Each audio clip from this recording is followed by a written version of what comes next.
Good morning. I know it seems really dark.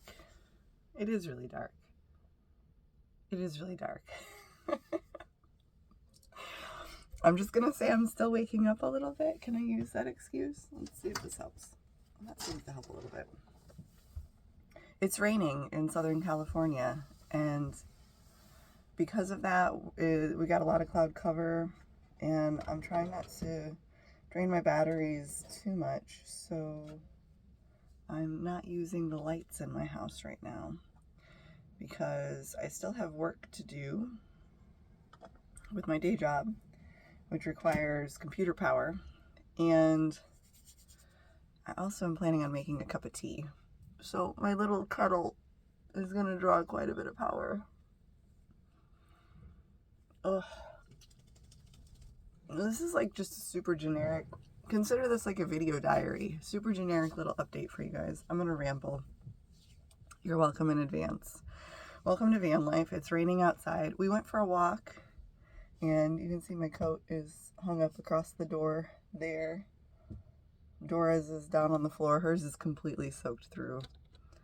Our coats are not waterproof. They're not even close to being waterproof.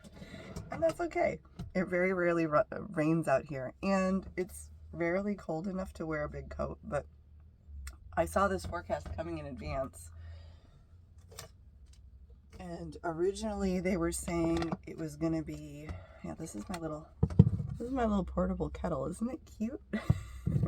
It holds about 16 ounces of water in one go, and yeah, you just twirl it off, put some water in there.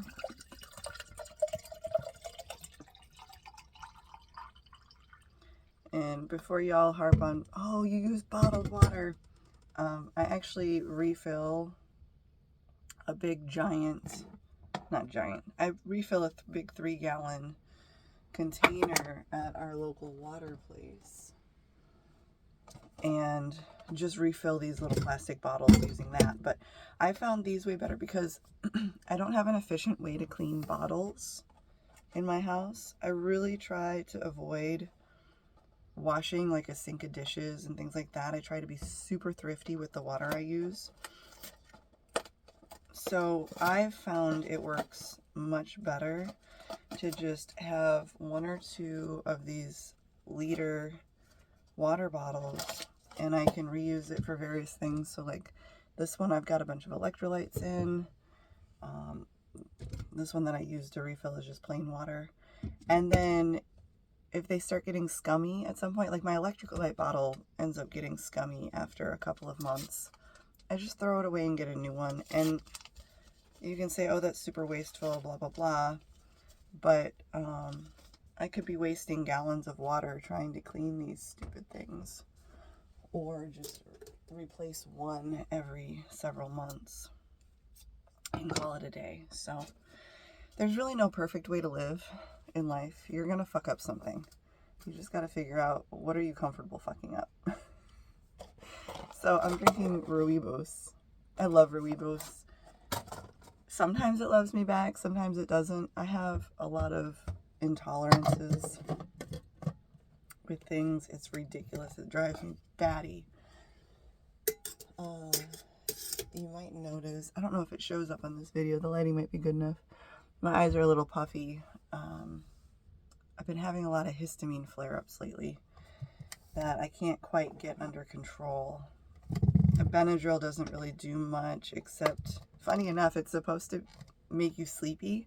For me, it wakes me up and actually makes me be able to get a little more shit done when I'm in the worst of a histamine flare-up. But beyond that, it doesn't deal with the eye swelling, unfortunately. I had a day, I've had several days where I've woken up and it looks like I got punched in the face, but I had one that was particularly bad in both eyes. And I was like, I'm just not going to leave my house. I'm going to stay in my ambulance for the day. This is where somebody that is this unwell belongs, is an ambulance. So, yeah, with this cold weather, you know, we were predicted to have, I don't want to use that one actually. What do I do with my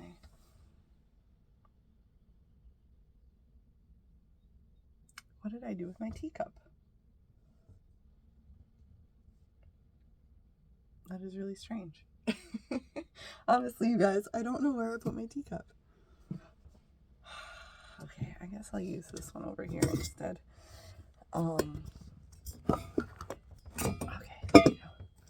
I like this one because it's a little bit, it holds more. And mostly I use my sink as like a safety spot. So I try not to keep uncovered cups of any kind of fluids uncovered just sitting on my countertop. I always stick them in my sink because I think, you know, you never expect for the worst to happen. But the worst can happen at any point. And what would the worst be with fluids just sitting out? And let's say I'm working on my laptop right next door. Well, if somebody were to bump my vehicle, I wouldn't be expecting that, and that could end up spilling a bunch of shit. Or even, I don't know, sometimes in my head I think, well, what if I randomly got towed? Would I even realize they were towing me until my vehicle started moving? Because I'm pretty good at tuning a lot of shit out. That's why this life works for me, because even when it's crazy busy, loud and noisy, and I'm parked somewhere, I can still handle the chaos.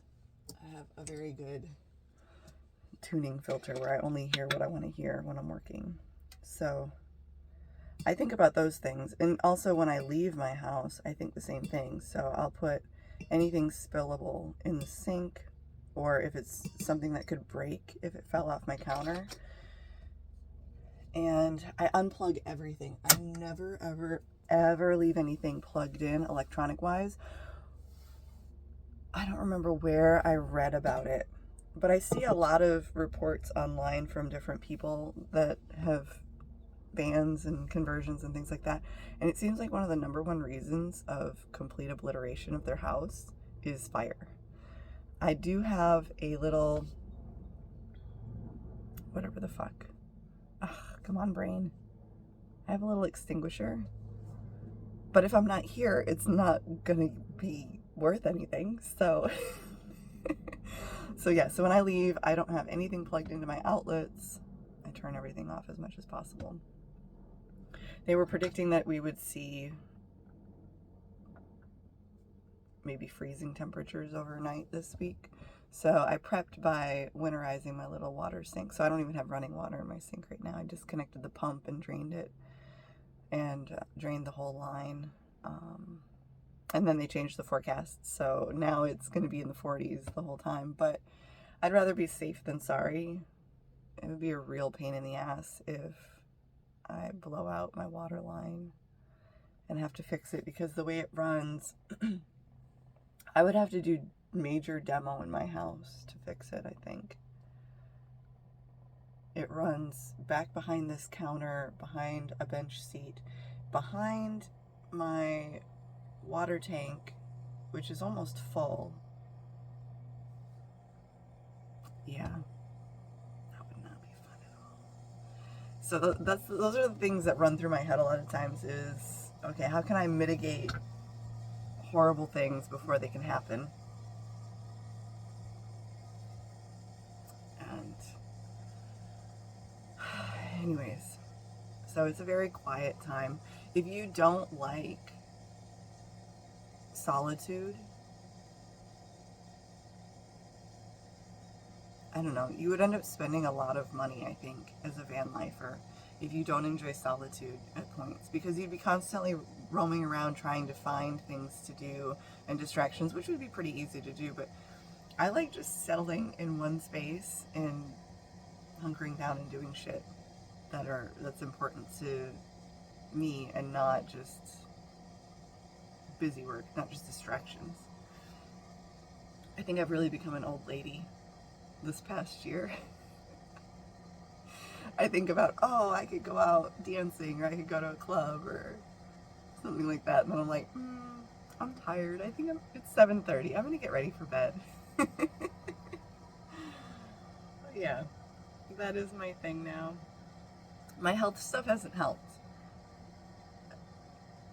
Sometimes I wonder if I picked this way of living as a way to just isolate and cope with my chronic health problems and not disturb anybody else's life.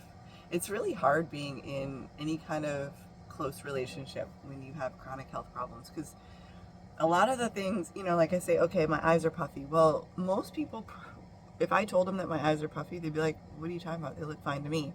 But to me, I know they're puffy because I know what my eyes normally look like. And I know how I normally feel when I feel well. And I don't. And it's not always visually obvious when I'm not feeling great. Like the whole looking like I got punched in the eyes, that is super obvious. But I don't look like that every day. But I certainly feel the same way that I felt when I looked like that on a lot of days. Even though I look better, I look more normal to people. And it's easy for people to believe that, oh, they're just making it up, they're exaggerating, they're just making excuses. They don't want to hang out with me, they're just using that as an excuse. And that is really a tough thing to cope with. I don't know. Yeah. Chronic health stuff is kind of some bullshit. My calendar right now, speaking of, my calendar right now looks like I work at a hospital. I just have like multiple doctor appointments almost every day of the week from here through April. I was just in urgent care the other day on Monday. I couldn't get my heart rate below 100. I was just sitting around. My normal resting heart rate is in the upper 30s, lower 40s. And yeah, when I told the doctor that, he just kind of rolled his eyes at me like, I don't know shit. And I was like, that's how it's been my whole life. Super low resting heart rate. And so even when I was at urgent care and it finally came down to the 60s and 70s, I said, it's been several hours of me resting.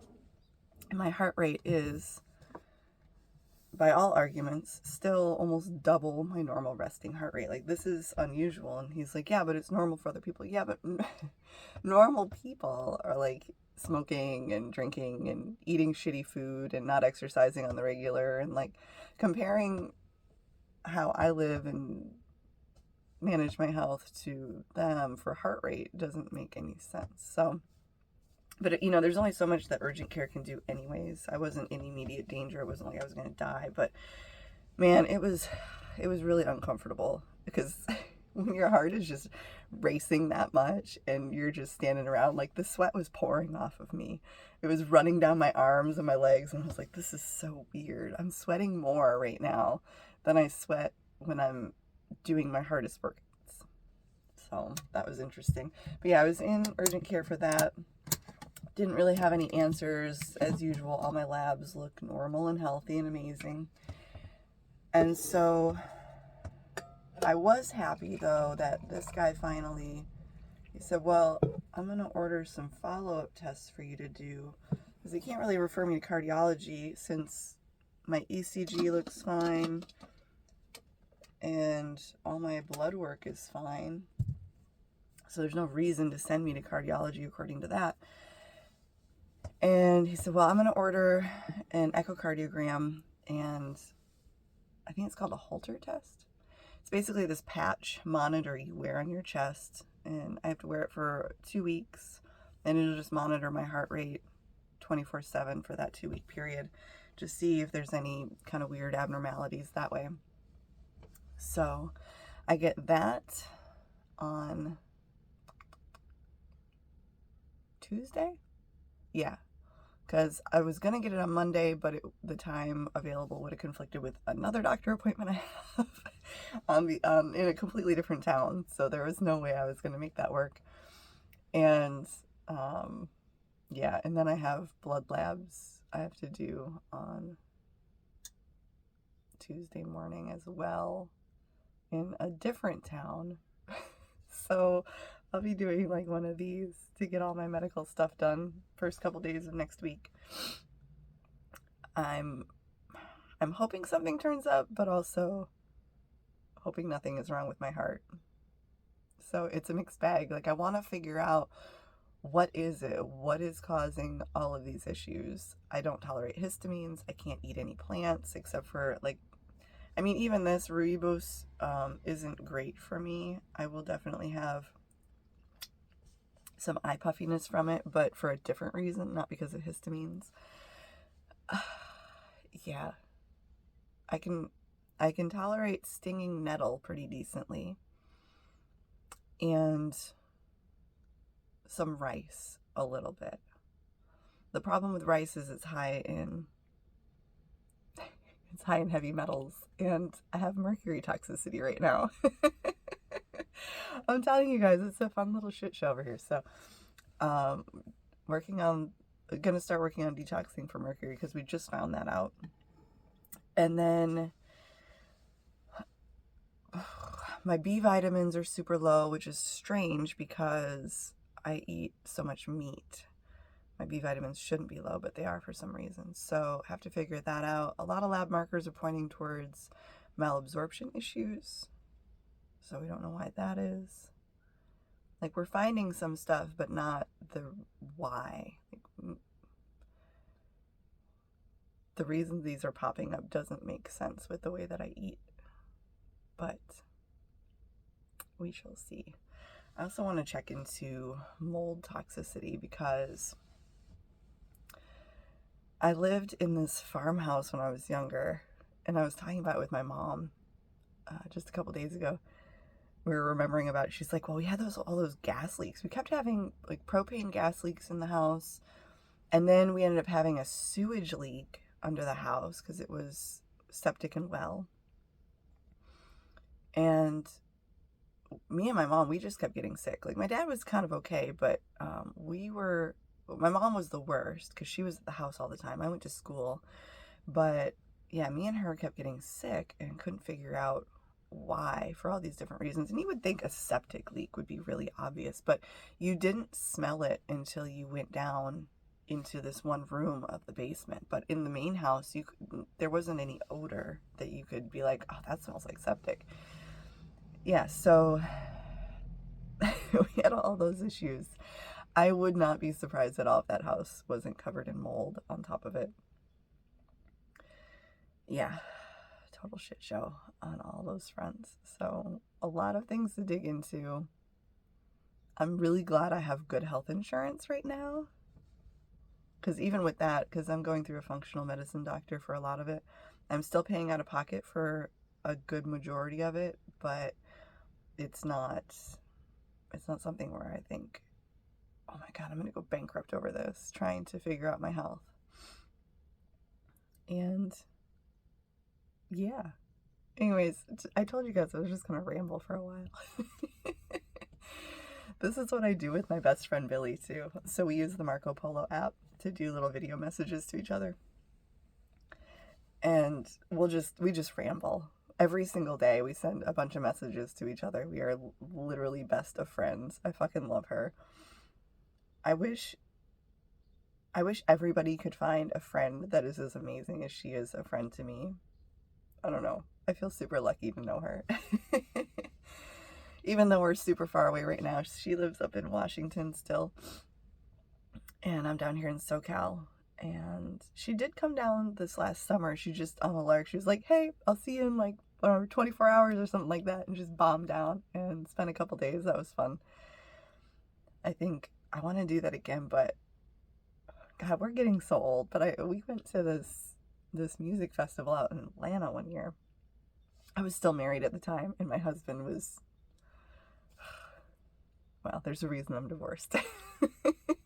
He did not like the fact that we went out to this festival at all.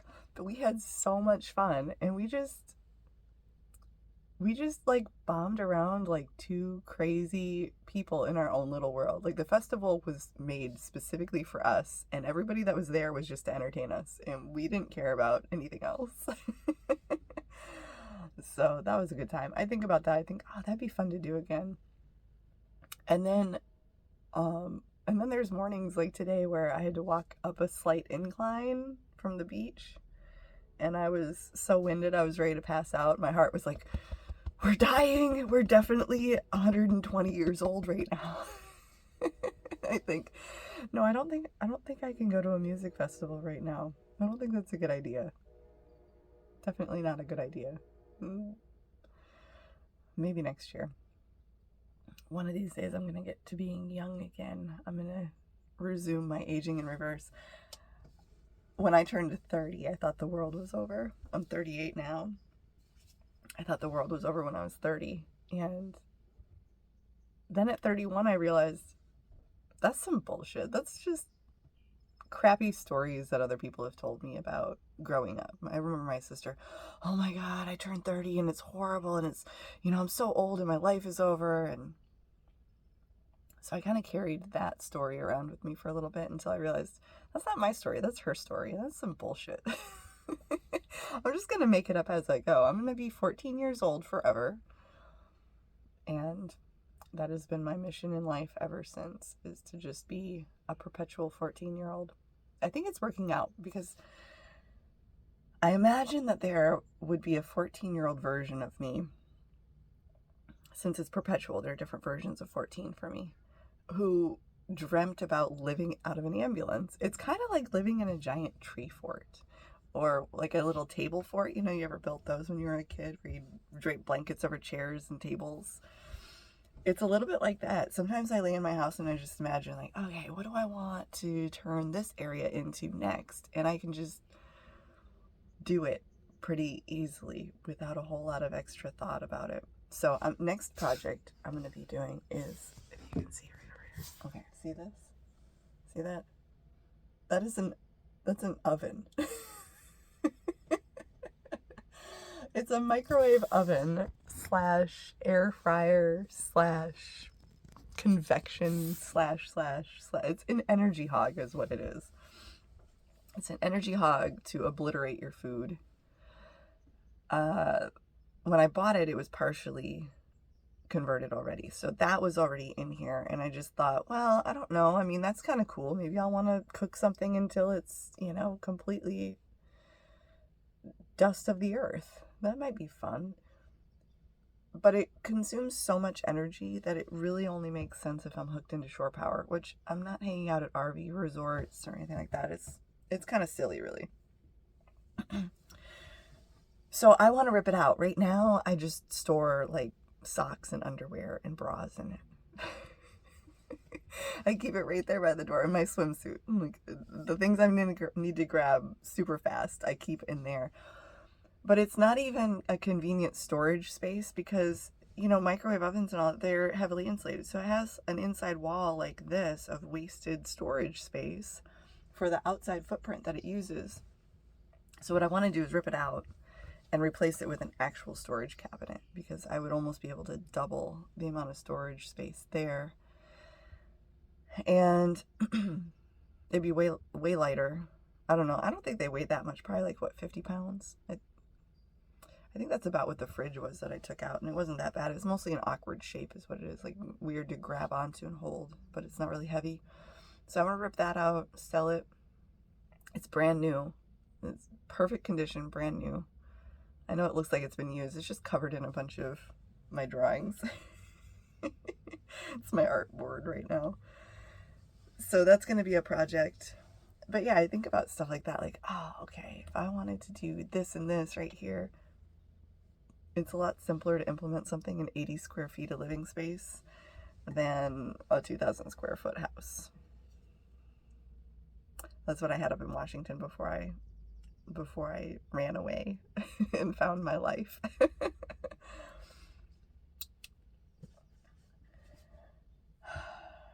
All right, I should probably start some work. It's been fun jabbering with y'all. Until next time.